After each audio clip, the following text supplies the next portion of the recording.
Okay, welcome everyone to the TriFlow podcast. This is episode 2. With me again is, of course, Sal, but this time we're together in the same room, in the same city. Yes. So it's exciting stuff. We're finally collaborating, That's in the it. same building. And with us is our first guest outside of the company. So this is very exciting. Not only is he out of the company, but he's also out of the country. As we're situated here in Toronto, Canada, you can find him all the way over in America. First, Jason, please say hello. Hello, everybody. Thank you for having me. I appreciate it. Of course. Can you tell us where you are situated right now? What state? I am not too far from you guys. I'm right up in Michigan, so very nice. just a few hours up the road here from you guys, depending. Perfect. Is it 4 hours, 6 hours maybe? Yeah, About 6 hours. Yeah, that's not too far. I mean, next episode we might be in Michigan. Who knows? Yeah, that's true. Yeah. So before I get into the questions for you, Jason, I want to start by giving you a little bit of an introduction, and then maybe you could take it from there, if that works for you. Yeah, sounds good. Perfect. So our guest today is a man of many professions. He is a coach, a transformative life coach, an author, and an all-around American personality. Would you say that's an accurate description of yourself? I will take it. Awesome. Perfect. So tell us in the audience what exactly it is that you're doing right now. Well, I'm doing a few things actually. I try not to always brand myself as a crazy eclectic entrepreneur, but at the moment I'm doing a little bit doing primarily a lot of work coaching dads, helping them start and grow businesses, building sales systems for authors primarily, and then I also spend a lot of time at home with my wife working on running the e-commerce business, so selling high-end art supplies and helping artists take over the world.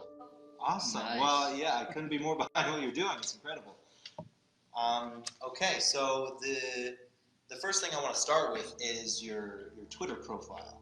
It's the first thing you sort of jump on in the business world, aside from LinkedIn, right? You have Facebook with Facebook pages, but I feel like Twitter is starting to take that extra step as far as the leading communication device. And on there, on your profile, you have as listed, Jason. You are a Christian, a husband, a speaker, and a life coach. Could you sort of run us through these facets of your personality and sort of how they developed over time and how you consider your path that led you to where you are today? If it's not too long-winded of a question. No, the question's not long at all. The answer, on the other hand, though, could be a little jarring. But so the long story short, right? I had long story short, I lost my dad when I was 17 years old to battle prescription pills, and so that was sort of what the culmination, I guess, if you will, of what stemmed the journey to start the coaching and start the healing process and that's how the first book came about, to be honest. And so yeah, I lost my dad when I was 17, and then after that, it was just sort of a long journey of self-discovery, a long journey of following the American dream, but not my dream. College, 5 years of school. I tell everyone a degree I didn't want, $20,000 in debt, and then landed a job I couldn't stand. So I was working third shift in a treatment home actually, and it was on those dark, cold nights when I first got into the idea of entrepreneurship. It's when I first discovered the John Acuff books, and Dan Miller and Dave Ramsey were the ones that kind of got me on the mission, right? And so that's how it all started for me, was doing coaching. It started as financial coaching and just helping people with budgets, which then sort of morphed into the whole person, which lend itself to the life coach concept. And that was 2012, and it's just kind of been going strong since then and building up with different avenues. So that's right. And so more specifically than a life coach or father coach is this concept that you mentioned in your TED Talk about being a fatherless father, which it would be incredibly hard for anyone, but the fact that you specifically took the hardship that you had to go through and turned it into a learning experience that you could then impart on other people. I mean, first off, that's incredible, but second off, does that have a lot of an impact or impression on the books that you've written so far? Yeah, absolutely. I'd say selfishly, sorry about the movement, but selfishly, I've always been of the opinion that whether it's right or wrong, right? I find fatherless fathers to be the forgotten generation. So there's organizations and resources and everything for fatherless boys and fatherless kids and the young adults, but we as men, right? When we get to a certain age, right? You're beyond foster care, you're beyond the system. You're 26, 27, 28 years old. So my scenario, 28 years old, you know, up to my eyes with student loan debt, with a degree I didn't want, and then a job I couldn't stand, and falling deep into some depression. There was no one there for me. No uncles, no grandpas, no fathers, no mentors. And so it's been my mission to sort of help bring to the spotlight us as fathers when we have kids and we have no idea what to do. We don't know what to do for a career. We don't know what to do with a new baby. We don't know what to do with anything. And that was the Confident Father's Guidebook, was when I first met my coach locally, who helped me figure out how to be worthy enough and believe in myself enough to charge money for the services of the coach, to then help other people do the same. And then, as you know, the second book, Father-Daughter Conversations, was directly correlated to the fact that having no father and then having a daughter at 28 years old was literally, oh shit, I'm going to be a dad. Yeah. And it's a girl. Like, what do I do? And so that was how I went out and found the other authors and put together the collection. And we can talk about that, but that's how I put that book together. And actually proud to say, which I guess now is a better time than any, I'm actually expecting a second child. Oh, really? Oh, wow. Congratulations. Congrats. Is that news, or has that been known? It's known now to us three and whoever else is watching. Oh, wow. On the TriFlow podcast. There we go. That's amazing. Yeah. But so you have no idea. This is very early on. The gender or anything? No, not yet. Nope. Wow. We So just had an appointment this morning, so.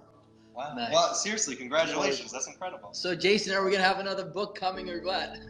Yeah, that's the point. I was going to say, I mean, it's going to lead to everything now, the balance of. Nice. It was tough, but we're trying to juggle this role as an entrepreneur, like you guys know, to be a dad and to be a business owner and to be a husband and to be a father and to do it. It's not easy. Like, the priorities are so hard.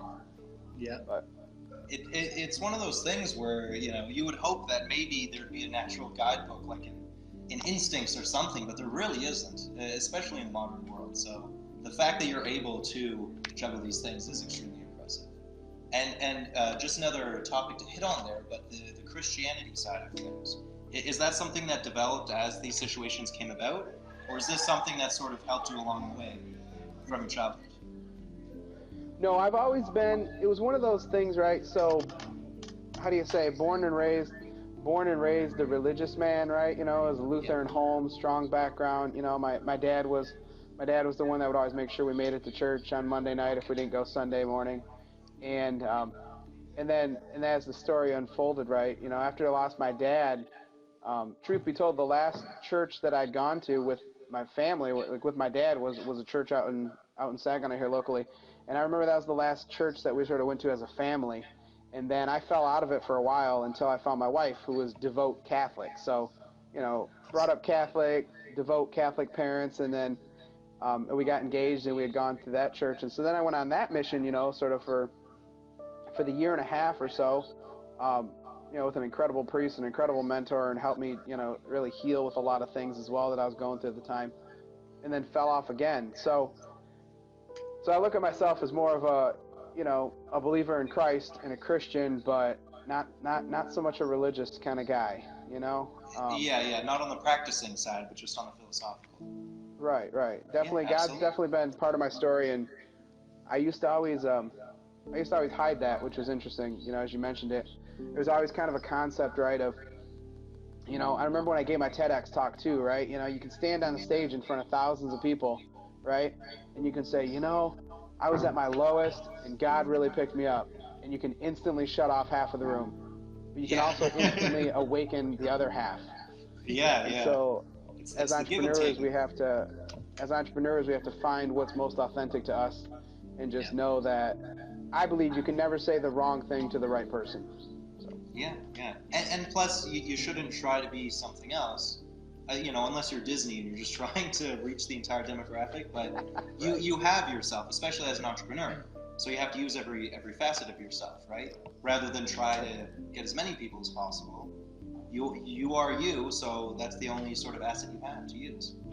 So I commend you for that. I mean, that is something not everybody does. So it is a feat of bravery. So by all means, congrats on it all. Now, to get back into your books, the last one you wrote was in 2016, and that was A Conversation of Daughters. Is that, how many years have you been able to live in the beautiful presence of your daughter so far?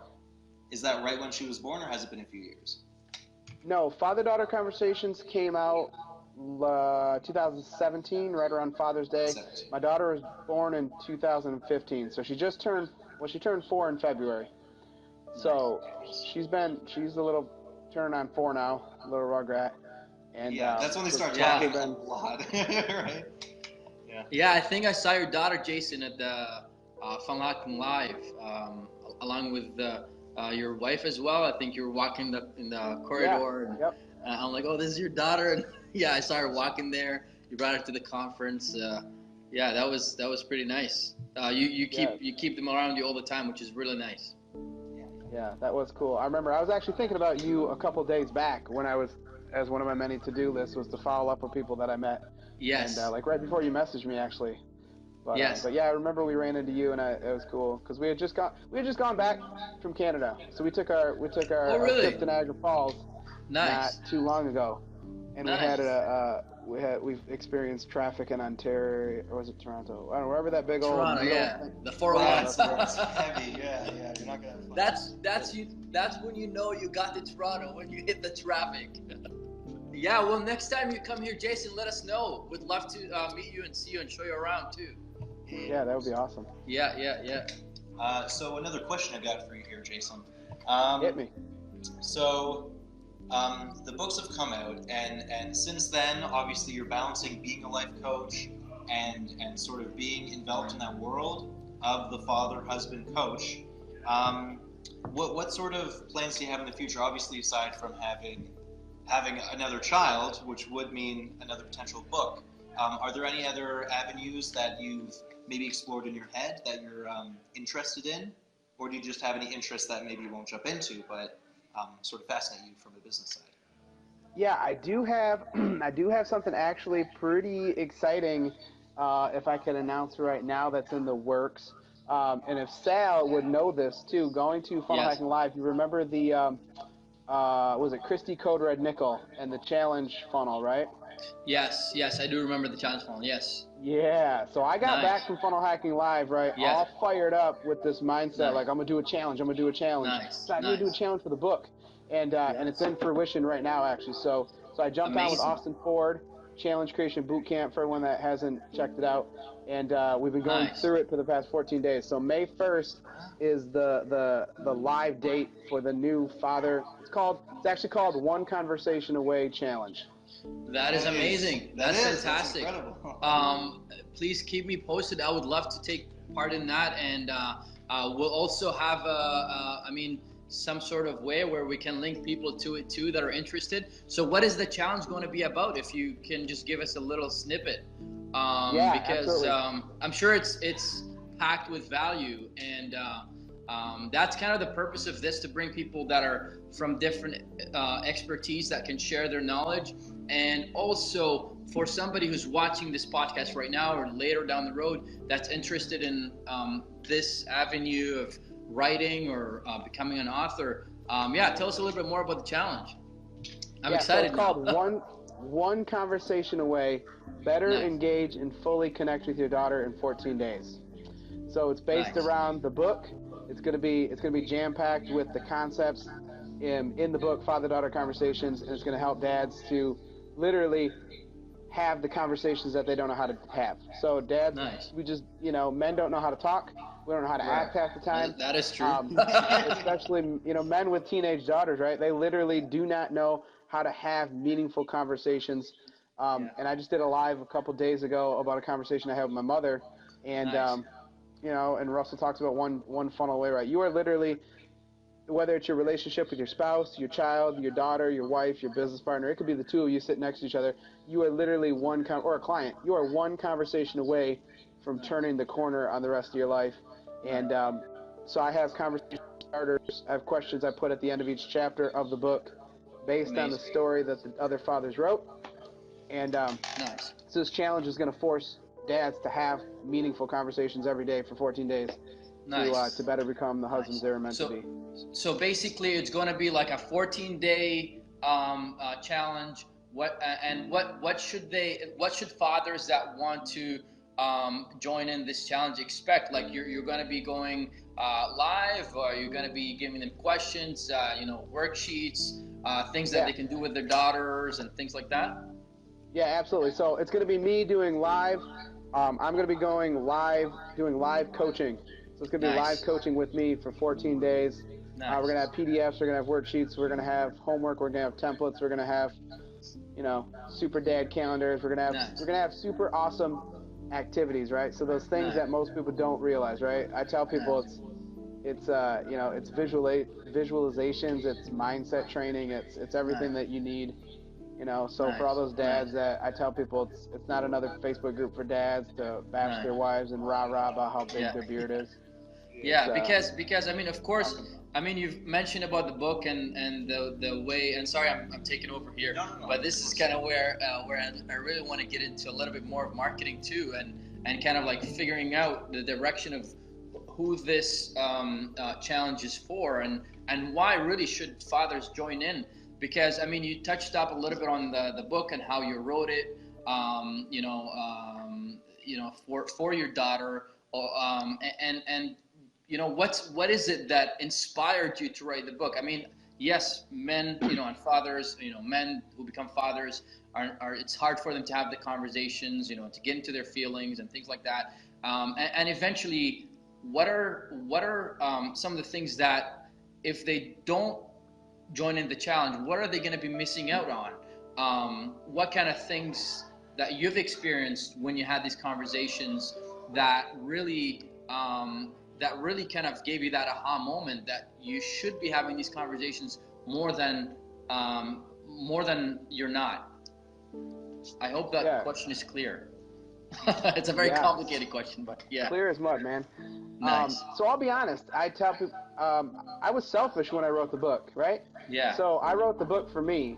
I had a daughter, 28 years old, with no father. Grandpa's passed away, no uncles, no mentors. Like I had zero mentors. Right. So I was writing for the Good Men Project at the time, and I literally thought to myself, I have no idea what to do with this little girl. I was like, I need to find other dads that have been around the block, that have had daughters, that can give me their best advice. Like, what would a sage father tell a brand new dad his best advice on how to raise a little girl? So when I put out the call for submission, I got 10 other dads. So I got 10 other authors, dads with daughters from all different ages, from birth to teenage years to adult daughters. And they said, like, if I could tell a new dad anything, this is what it would be. This is what I would talk about. So we talked about, being overprotective. We talked about trust. We talk about connection. We talk about balance. We talk about purpose. And we talk about all those things, right? And so, if I remember your question right, so some of the insights that I've gotten from that book, right? I always tell people, as a fatherless father, as a fatherless son, right? I know what it's like to not have a dad. So for me, I'm on a mission of finding these fathers that are being fatherless while they're still there. Mm-hmm. So what they don't realize is the conversations they've never had with their 12, 13, 14-year-old daughter. When she's 18, it's gone. They don't realize if a father does not realize the magnitude of the fact that their daughter is going to marry a man that resembles them, it's done. So like if a father doesn't take the time to sit down and ask his daughter, hey, how do you view me, So I have a chapter in the book, it's called Daddy, Will You Marry Me? And the 6-year-old asked her dad, would you marry me? And he stopped to think about the way she sees me treat my wife. That's what she expects a man to treat her like. Yeah. So if you don't stop and have that conversation, you ask yourself, why is my daughter in abusive relationships?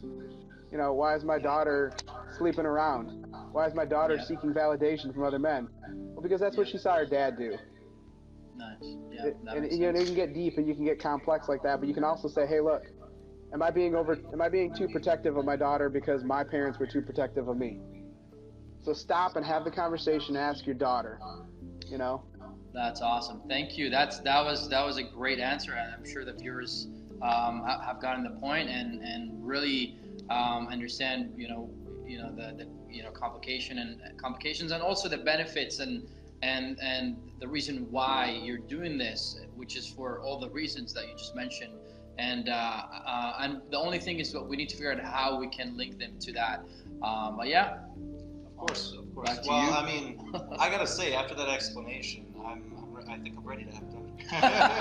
Nice. I'm ready to get it down. Yeah, you need to do the challenge first, though. Yeah. I gotta read the book. I gotta do the challenge. Then I gotta. For sure. Yeah, that's probably the better way to do it.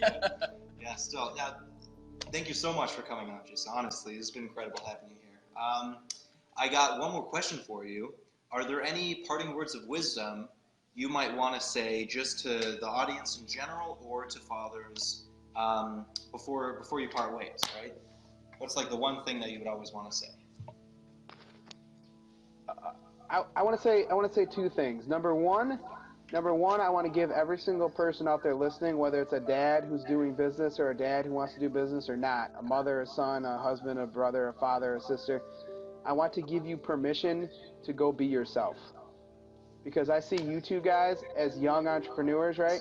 If I had known at 32 years old now, right? Like I still tell people, if I had known what I know now about what is possible in the world of entrepreneurship, in the world of creating a legacy and living on our own terms, if anyone had started to help me with that at 18 or 19 years old, I would be miles ahead of where I am right now. Years. So I want to give people permission. I want to give people permission to discover who they were created to be and to go be it. And the second tidbit, I would say, I talk a lot about loyalty. And I remember of all the jobs I've had, right, as a former financial advisor, an insurance agent, a team leader at retail stores, you know, I've done it all. I've had plenty of careers and I've crushed them, you know, by my own choice.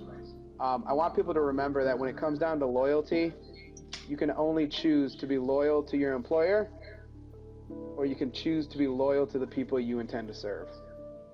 Nice. Yeah, that's a awesome. Great piece of wisdom. Yeah, that's incredible. But only you can choose. So. That's right. That's awesome. That is great. Thank you so much for coming on again, Jason, and all the best. And honestly, I am probably gonna buy your book.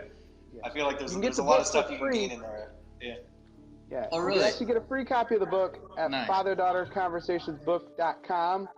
And then the link is still not completed yet for the funnel for the challenge. But any of your listeners that want a discount, they want to get in on the VIP price, they can just send me a private message and I'll hook them up before we go live. Fantastic. So if anything, the last one would be, what are your handles on social media if people want to reach you? Oh, I'm just Jason Pockrandt everywhere, essentially. So you can find my Jason Pockrandt's Facebook page, Twitter, I believe. I haven't tweeted in years. I'm missing out apparently on the top-notch action, like you said. Yeah, we'll have all of it in the comment section too. Yeah, of course. Yeah, perfect. Awesome. Thank you very much for coming on. All right, and a good future for all of us. Yeah, thank you so much for joining us, Jason. Let's be in touch, and yeah, thank you for being our guest for today's second podcast, the TriFlow podcast. For our viewers, you should be expecting us again with another guest next week, Thursday, around 8 p.m. Eastern Time. And yeah, thank you for watching. Thank you, Jason, once again for all the knowledge and the wisdom that you dropped on us. And have a wonderful evening. Thank you, guys. It's been an honor. I appreciate the invite. TriFlow for life. Thank you. Yeah, take care. Peace.